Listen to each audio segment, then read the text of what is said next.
नमस्कार, आप देख रहे हैं न्यूज नेशन। आपके साथ इस वक्त में लक्ष्मी उपाध्याय। बुलेटिन में अब बात करेंगे 6000 एटम बम वाले कंकाल कांड की।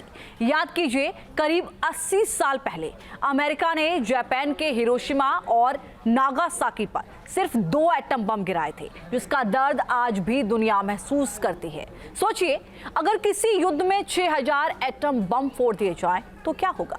दरअसल यूक्रेन युद्ध के बीच पहली बार रूस ने अपनी परमाणु पावर दिखाई है। ऐसी मिसाइलें आजमाई जो अमेरिका तक को भस्म कर सकती हैं। सवाल यह है कि रूस ने ऐसा क्यों किया। एक रिपोर्ट आपको दिखाते हैं। 6000 एटम बम वाली कंकाल कांड का सच। Внимание, расчет, получен приказ. Набор верен. Пуск!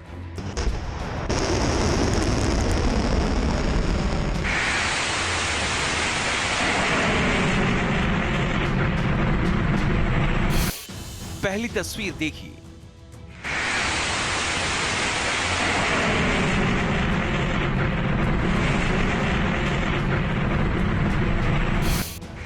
दूसरी तस्वीर देखिए।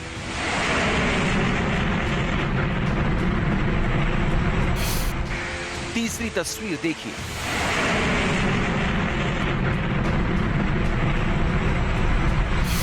चौथी तस्वीर देखिए।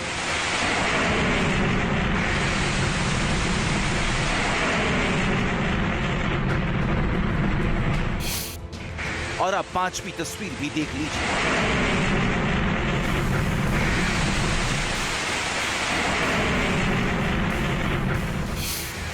ये 5 तस्वीरें पिछले 3 साल से जंग लड़ रहे रूस से आई।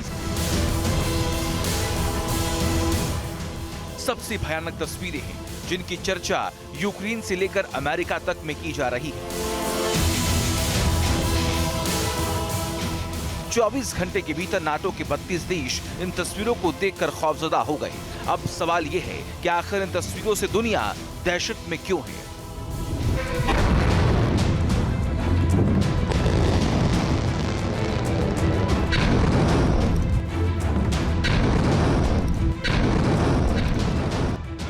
तो बड़े ध्यान से सुनिए और दिमाग पर जोर डालकर समझिए। दरअसल ये वीडियो रूस की न्यूक्लियर ड्रिल का है, जिसमें पहली बार रूस ने अपनी सबसे ताकतवर मिसाइलों का प्रदर्शन किया है। न्यूक्लियर ड्रिल में पुतिन के आदेश पर ऐसी मिसाइलें दागी गई हैं जो अकेले ही कई शहरों का नामो निशान मिटा सकती हैं। यही वजह है कि अमेरिकी रक्षा विभाग पेंटागन में तो इस एटमी ड्रिल के वीडियो को बार बार रिवाइंड और फॉरवर्ड करके देखा जा रहा है, जबकि यूरोपियन देशों में भी खौफ पसरा है।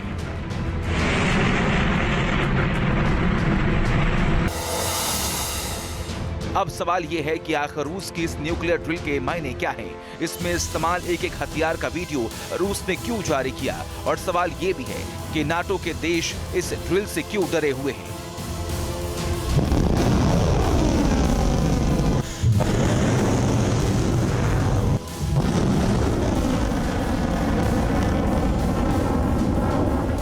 तो रूस की इस न्यूक्लियर ड्रिल से सबसे ज्यादा डरने की वजह है इसकी टाइमिंग, जिसके बारे में हम आपको आगे बताएंगे। मगर रूस के राष्ट्रपति पुतिन का बयान सुन लीजिए, क्योंकि जिस वक्त रूस के सबसे खतरनाक हथियारों को आजमाया जा रहा था, पुतिन खुद सिचुएशन रूम में मौजूद थे। स्ट्रेटेजिक сил сдерживания.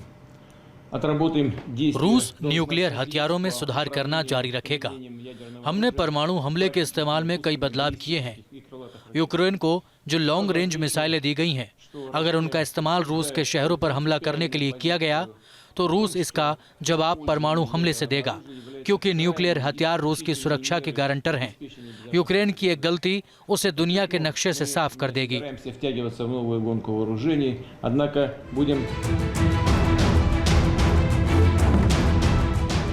पुतिन के इस बयान के मायने बेहद खतरनाक हैं। अगर उनकी मंशा को डिकोड किया जाए तो पुतिन के बयान से 3 बड़ी बातें निकलकर सामने आती हैं।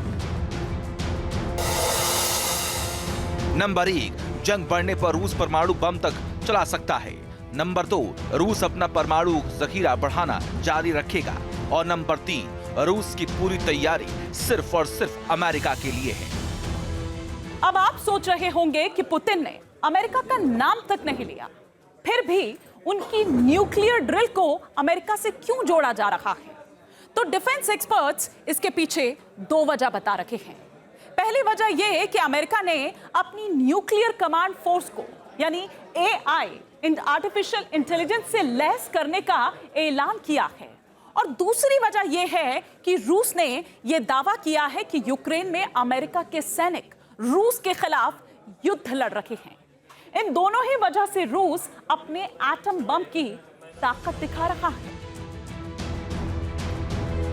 रूस ने ये न्यूक्लियर ड्रिल कितने बड़े स्तर पर की है, इसका अंदाजा इस बात से लगा लीजिए कि इसमें जमीन से एटमी बैलिस्टिक मिसाइलें, आसमान से न्यूक्लियर बॉम्बर और समंदर से न्यूक्लियर सबमरीन से एटमी मिसाइलें दागी गई हैं। इन तमाम हथियारों को दागने का सिर्फ एक मकसद था कि अमेरिका के दिल में खौफ पैदा किया जाए, क्योंकि इसमें कई मिसाइलें अमेरिकी शहरों को भी निशाना बना सकती हैं।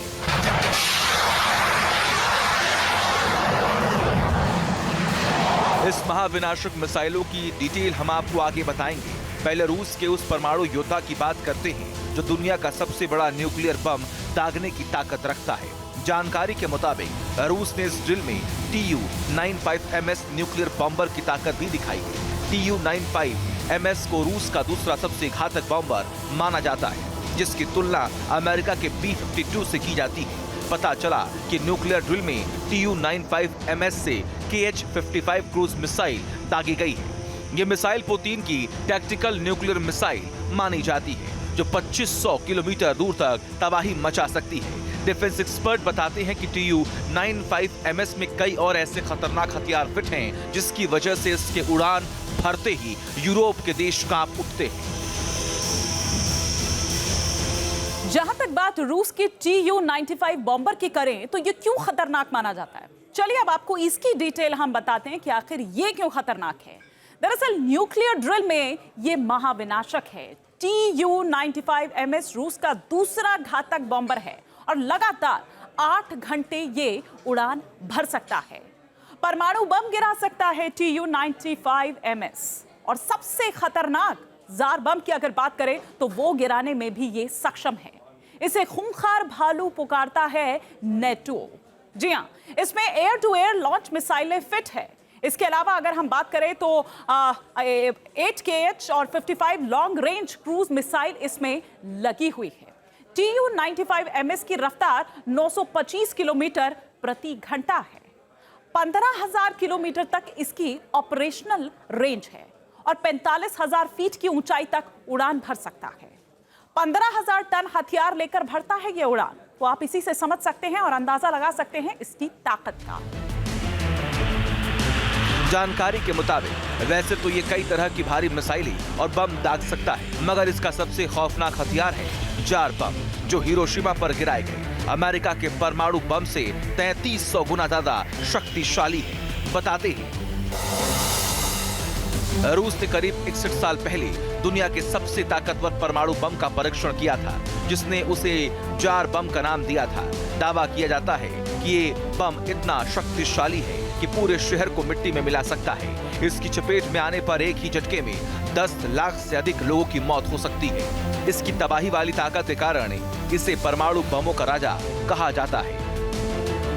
आसमानी योद्धा Tu-95MS के अलावा रूस ने जमीन से जो मिसाइलें दागी हैं, उसने तो अमेरिका तक के पसीने छुड़ा दिए हैं, क्योंकि युद्ध के बीच पुतिन ने 3 ऐसी मिसाइलों को टेस्ट करवाया है जो न केवल पूरे यूरोप को अपनी चपेट में ले सकती है, बल्कि अमेरिका का कोई भी शहर इसकी पहुंच से बाहर नहीं है।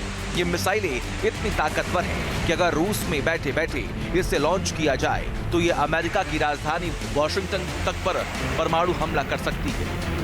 खास बात ये कि अमेरिका के पास ऐसा कोई डिफेंस सिस्टम भी मौजूद नहीं है जिसमें इन न्यूक्लियर मिसाइलों को रोकने की ताकत हो। इसमें रूस की पहली मिसाइल है RSM-56 बुलावा, जिसे पनडुब्बी से दागा गया है। ये 9,300 किलोमीटर तक मार कर सकती है और अपने साथ 6 से 10 परमाणु बम ले जाती है। न्यूक्लियर ड्रिल में आजमाई गई रूस की दूसरी मिसाइल का नाम R-29RMU सिनेवा है। यह मिसाइल 8,300 किलोमीटर तक मार करती है और अपने साथ कई परमाणु बम ले जा सकती है। इसके अलावा रूस ने अपनी सबसे घातक RS-24 यार्ड्स 11,000 किलोमीटर दूर बैठा दुश्मन भी इस मिसाइल की मार से नहीं बच सकता है। दावा है कि यार्ड्स भी अपने साथ 6 परमाणु बम ले जाने की क्षमता रखती है। जानकारी के मुताबिक न्यूक्लियर ड्रिल के दौरान रूस ने बुलावा और सिनेवा को अपनी न्यूक्लियर सबमरीन से दागा, जबकि RS-24 यार्ड्स मिसाइल को जमीन से टेस्ट किया गया। बताते हैं कि रूस के पास सरमट और यार्ड्स 2 ऐसी मिसाइलें हैं जिनका तोड़ अमेरिका के पास भी नहीं है, क्योंकि ये दोनों ही मिसाइलें हाइपरसोनिक स्पीड से हमला करता है। जहां तक यार्ड्स का सवाल है तो इसकी इज्जत में अमेरिका का करीब हर शहर आता है। मतलब ये कि अगर एक बार इसका टारगेट सेट कर दिया गया तो फिर वहां सर्वनाश मचना तय है।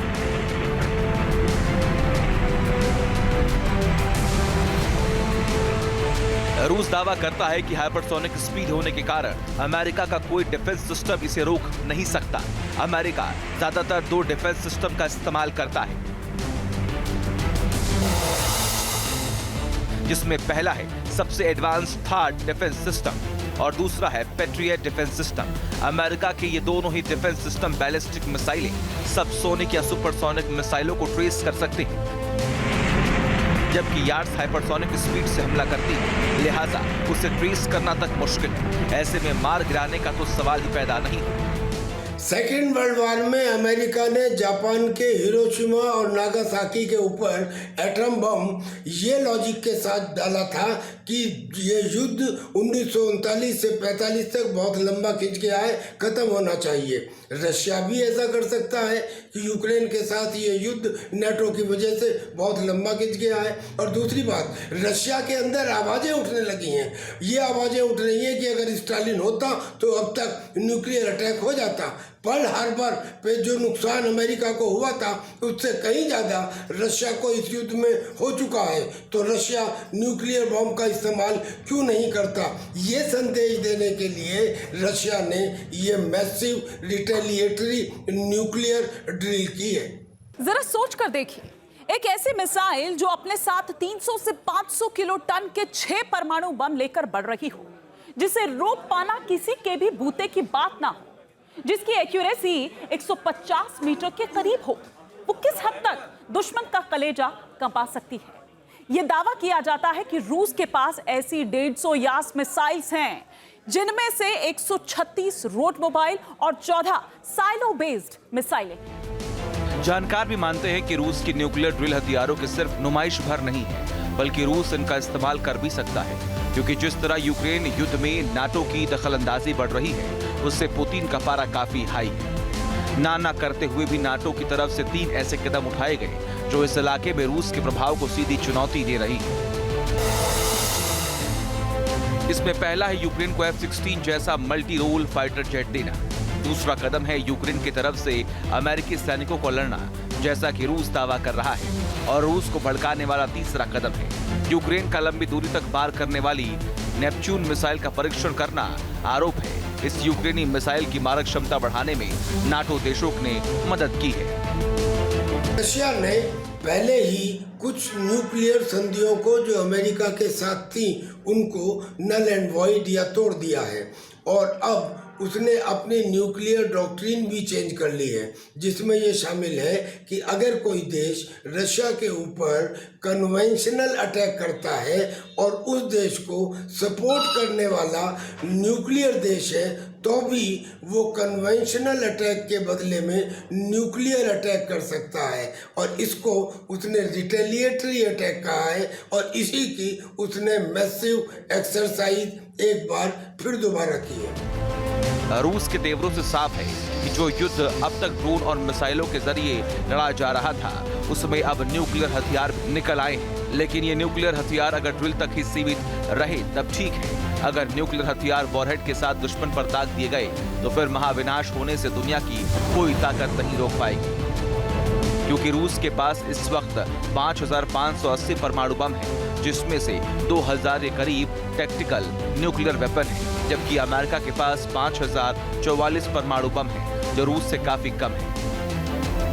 बेशक रूस के पास नाटो देशों से ज्यादा परमाणु बम है, लेकिन रूस को भी ये बात ध्यान रखनी चाहिए कि तबाही मचाने के लिए एक परमाणु बम ही काफी है। और शायद इसी सोच के साथ अमेरिका भी नाटो के अलग अलग देशों में अपने परमाणु बम तैनात कर रखे हैं उसने, जानकारी के मुताबिक हम आपको ग्राफिक्स के जरिए यहां पर बताते हैं कि अमेरिका ने बेल्जियम के क्लेन ब्रोगेल एयरबेस पर 10 से 20 परमाणु हथियार तैनात किए हुए हैं। जर्मनी के बुशेल की अगर बात करें तो यहां एयरबेस पर अमेरिका के 20 न्यूक्लियर वेपन तैनात हैं। नीदरलैंड्स के वोल्क के एयरबेस की बात करें तो यहां पर भी 15 से 20 एटम बम अमेरिका ने रखे हुए हैं। इसके अलावा इटली के 2 एयरबेस पर अमेरिकी एटमी हथियार मौजूद हैं। इसमें एवियानो में 50 जबकि घेड़ी टावर की अगर बात करें तो यहां पर 20 से 40 न्यूक्लियर हथियार हो सकते हैं। यह दावा किया जाता है कि तुर्की के इंसरलिक एयरबेस पर अमेरिका ने अपने सबसे ज्यादा परमाणु बम रखे हुए हैं, जिनकी तादाद 50 से 90 तक मानी जाती है। कुल मिलाकर एटमी जखीरे की कमी किसी के पास नहीं है। दोनों ही पक्ष ये बात भी जानते हैं कि अगर एक भी न्यूक्लियर हथियार चल गया तो फिर इतने एटम बम फटेंगे कि जो दुनिया के कई देशों का वजूद मिटा सकते हैं। ऐसे में कोशिश यही होनी चाहिए इन महाविनाशक हथियारों के इस्तेमाल की नौबत ना आए, ना अमेरिका की तरफ से और ना ही रूस की तरफ से। Team news nation.